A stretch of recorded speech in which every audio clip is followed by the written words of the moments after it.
না দেখুন, মতুয়া সম্প্রদায় তো ভারতবর্ষেরই একটা সম্প্রদায়, তারাও একটা ভারতবর্ষের সিটিজেন। যদিও সিএ নিয়ে নতুন করে বিজেপি রাজনীতি করছে, আসলে এই আপনার রাম মন্দির হওয়ার পরও 40% হিন্দু ভোট এখনও বিজেপির বাক্সে আসেনি। তারপরে নতুন একটা অস্ত্র ব্যবহার করলো যার নাম সিএ। সিএ আসার পরও কিন্তু দেখবেন সিএ নিয়ে আলোচনাটা আস্তে আস্তে বন্ধ হয়ে যাচ্ছে এবং শিথিল হয়ে যাচ্ছে। এখন সিএতে শান্তনু ঠাকুর বলছেন উনি অ্যাপ্লাই করবেন, তা উনি অ্যাপ্লাই করেছেন কিনা জানি না। উনি অ্যাপ্লাই করলে প্রশ্ন হচ্ছে এখানে যে সিএর যে, আমি যদি আইনটা ভালো করে আপনি পড়েন, সেখানে যাদের কথা বলা হচ্ছে সেটা ধর্মীয় একটা মেরুকরণের কথা বলা হচ্ছে। যারা এই 6টা দেশ থেকে আসবে তারা কিন্তু পার্টিকুলার একটি ধর্ম বাদ দিয়ে বাকি ধর্মের লোকরা এখানে আগমন করতে পারবে। এবার প্রশ্ন হচ্ছে সিএ নিয়ে যেটা বিভ্রান্তি ছড়াচ্ছে বিভিন্ন জায়গায়, এখন সিএতে ধরুন আপনি অ্যাপ্লাই করলেন এবং অ্যাপ্লাই করার পর আমি আরেকবার বলি, আমি বলছি যে এই সিএ সংক্রান্ত আলোচনা করবার জায়গাটা আমাদের আজকের এই আলোচনাতে অনেকটাই আছে, কিন্তু আমি এই মুহূর্তে যেটা বুঝতে চাইছি সেটা হচ্ছে যে এই মতুয়া নিয়ে রাজনীতিতে, আমি একদম সরাসরি বলছি, মতুয়া নিয়ে রাজনীতিতে কংগ্রেস এবং বামফ্রন্ট কিছুতেই জায়গাটাতে পা রাখতে পারলো না। না, আমরা তো মতুয়াদের নিয়ে রাজনীতি কেন করব? আমরা তো মতুয়া বা কোনো ধর্মকে নিয়েই আমরা রাজনীতি করি না। ভারতবর্ষে আপনি লক্ষ্য করে দেখবেন, ভারতবর্ষে কংগ্রেস এত বছর ক্ষমতায় থেকেছে, সেখানে মানুষের ভোট দিয়েছে। আমরা মতুয়াকে মানুষ মনে করি, আমরা মনে করি না কোনো ধর্মাবলম্বী মানুষ। ওদের ধর্মের স্বাধীনতা আছে, ওরা যা ইচ্ছে তাই করতে পারে। ওদের যেটা মনে হয়েছে, যাকে ঈশ্বর মানা তাকে ঈশ্বর মানবে। কিন্তু খাদ্য বস্ত্র বাসস্থানের প্রশ্নে হিন্দুর যেরকম যে কষ্টটা হয়, মুসলমানের যে কষ্টটা হয়, খ্রিস্টানের যে কষ্টটা হয়, বৌদ্ধের যে কষ্টটা হয়, মতুয়াদেরও সেই একই কষ্ট কিন্তু হচ্ছে আজকে 2014 থেকে 2024-এর নির্বাচনের আগে অবধি। এখন প্রশ্ন হচ্ছে মতুয়া সম্প্রদায়কে বিজেপি আর তৃণমূল সব জায়গায় একটা বাইনারি সেট করার চেষ্টা করছে। আপনি দেখবেন এখানে দুর্গাপুজো হলে একরকম তার বাইনারি তৈরি হয়, এখানে ঈদ হলে একরকম বাইনারি তৈরি হয়। আসলে আমরা এর আগে রামকে দেখিনি, রামকে নিয়ে কোনো দিন কোনো ধর্মীয় ব্যাপারে রামকে সামনে রেখে ভোট করাতে হচ্ছে। আপনি দেখুন যে পৃথিবীর যে কোনো দেশে যান, সেখানে যীশু খ্রিস্ট বা হযরত মুহাম্মদকে নিয়ে ভোট করানো হয় না, কিন্তু এখানে রামকে নিয়ে ভোট করানো হচ্ছে। এখন রাম তো ছিল, রাম আছে, রাম থাকবে, রাম যে যার মতো রাম করবে। এই ধর্মীয় ভাবাবেগকে কাজে লাগিয়ে ভারতীয় জনতা পার্টি চাইছে আবার নতুন করে তাদের ভোট বাক্স ঘুরতে, এবং তার সঙ্গে তৃণমূল দোসর যারা আছে তারাও চাইছে এই সংখ্যালঘুদের যে গরু দুধ দেয় সে গরু লাথি খেতেও প্রস্তুত। আর দিলীপ ঘোষ বলেছিল যে, না আমি প্রথমে সিএ নিয়ে একটু বলে নিই, তারপরে আমি এই আপনার লোকসভা কেন্দ্র রানাঘাট নিয়ে বলবো।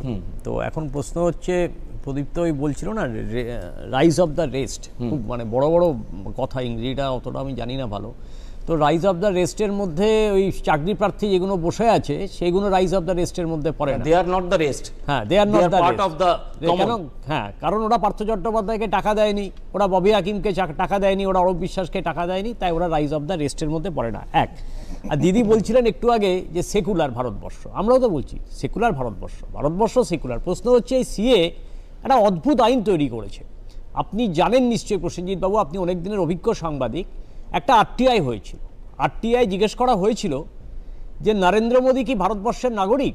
তখন কোট করা হয়েছিল একজন লোক, মুর্শিদাবাদের বাসিন্দার, তার নাম হচ্ছে শুভজিৎ বর্মন, তিনি করেছিলেন। তখন কেন্দ্রীয় সরকার তাকে বলেছিল, উত্তর দিয়েছিল, অ্যাজ পার সেকশন 3, অর্থাৎ সেকশন 3 ধারায় সিএ অ্যাক্টে যার এখানে জন্মাবে তিনি ভারতবর্ষের নাগরিক হবে। সেই মর্মে নরেন্দ্র মোদী হচ্ছে ভারতবর্ষের নাগরিক। এক। 2 নম্বর দেখুন, বলছেন ধর্মীয় নিপীড়নের জন্যে যারা এই দেশে এসেছে, ধর্মীয় নিপীড়ন প্রমাণ হবে কি করে? আপনাকে জিডি দেখাতে হবে, আপনাকে এফআইআর দেখাতে হবে।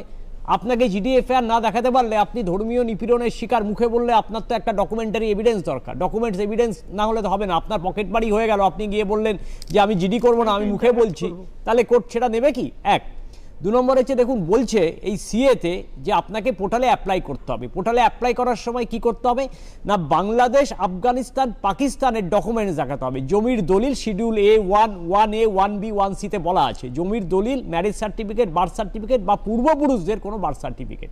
এখন যে লোকটা ধর্মীয় কারণে বিতাড়িত হয়ে চলে আসছে আমার দেশে, সেই লোকটা এই সার্টিফিকেটগুলো কি নিয়ে আসবে? তাহলে পোর্টালে আপনি যেই অ্যাপ্লাই করে দিলেন, আপনি কি হলেন? আপনি ডাউটফুল সিটিজেন হিসাবে আখ্যায়িত হলেন। এবং এই ডাউটফুল সিটিজেন হওয়ার পর আপনি কোনোদিন এই ডকুমেন্টসগুলো দেখাতে পারবেন না।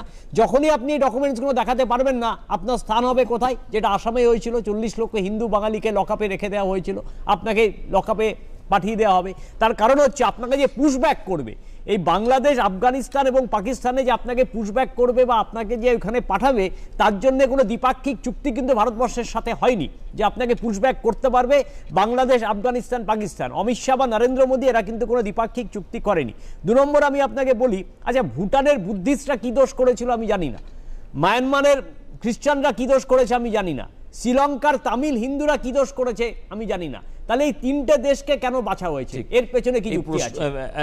2009 নবদ্বীপ লোকসভা কেন্দ্রটা ডিলিমিটেশনের পরে উঠে যাওয়ার পরে রানাঘাট কেন্দ্রটা হয়, এটা আপনি যেটা বললেন। এবার প্রশ্ন হচ্ছে রানাঘাট লোকসভা কেন্দ্রের আপনি যদি 7টা বিধানসভা দেখেন, সেখানে 2টো বিধানসভা তৃণমূলে জিতেছে আর 4টে বিধানসভা হচ্ছে বিজেপি জিতেছে।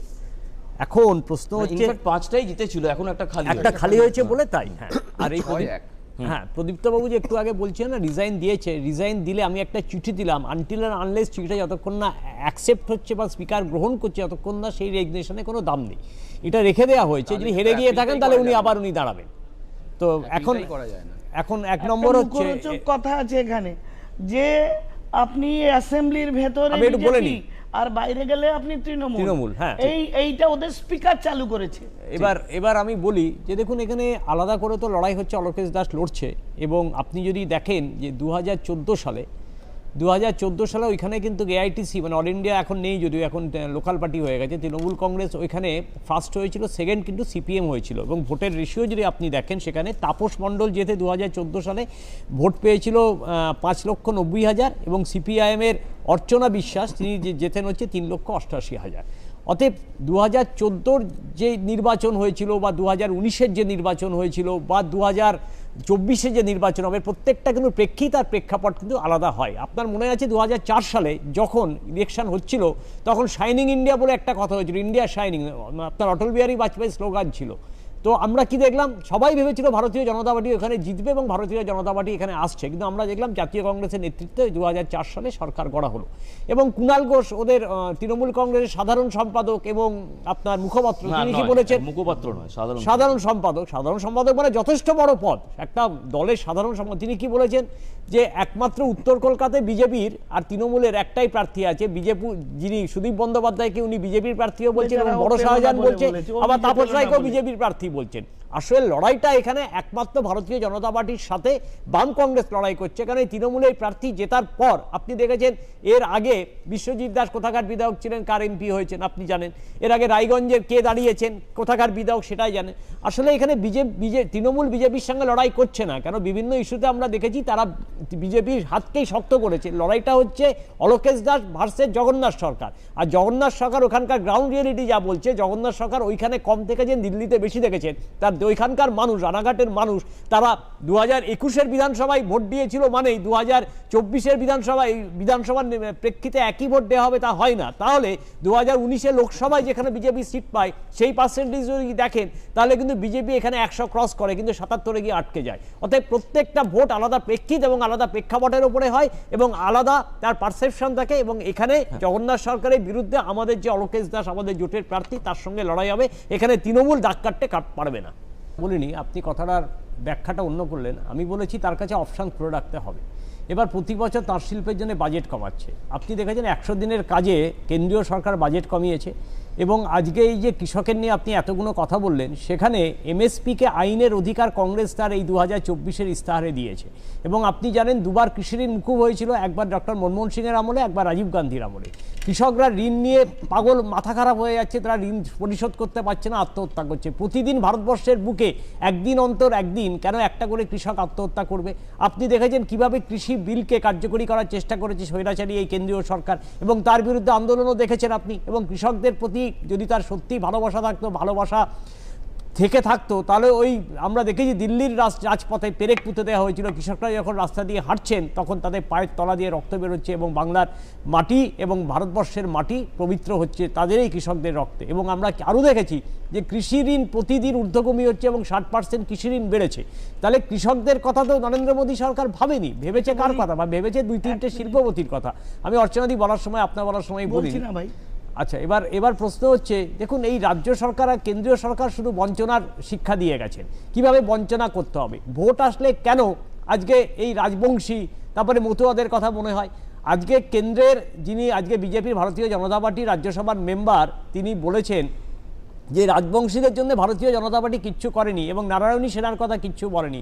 ফলে বোঝা যাচ্ছে যে ভোট আসলে শুধু ভোট ব্যাংকের তাগিদে আজকে গেছে আপনার বিজেপি এবং তৃণমূল।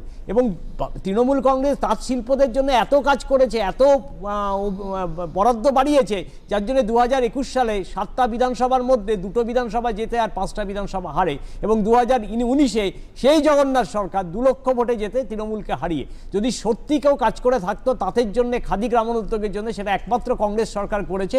এবং কংগ্রেস সরকার ব্যতীত আজকে এই তৃণমূল সরকার এবং বিজেপি সরকার তাদেরকে অবহেলার চোখে দেখেছে। এবার আমি তো একটা শিল্পই চলছে, এটা হচ্ছে সন্ত্রাসের শিল্প, বোমের শিল্প আর দুর্নীতির শিল্প। এই বাদে পশ্চিমবঙ্গের বুকে কোনো শিল্প নেই। আপনি জানেন প্রতি বছর কত পরিযায়ী শ্রমিক এখান থেকে চলে যাচ্ছে তারা বিভিন্ন জায়গায় কাজের জন্য, কারণ এখানে কাজ হারাচ্ছে, মানুষ কাজ হারাচ্ছে এবং প্রত্যেকটা শিল্প কারখানা বন্ধ হয়ে যাচ্ছে। যার জন্য রচনা ব্যানার্জি বলছেন ধোঁয়া বেরোচ্ছে। কোথা থেকে ধোঁয়া বেরোচ্ছেন? সিগারেটের ধোঁয়া না শ্মশানের চিতার ধোঁয়া, আমি ঠিক বুঝতে পারি না।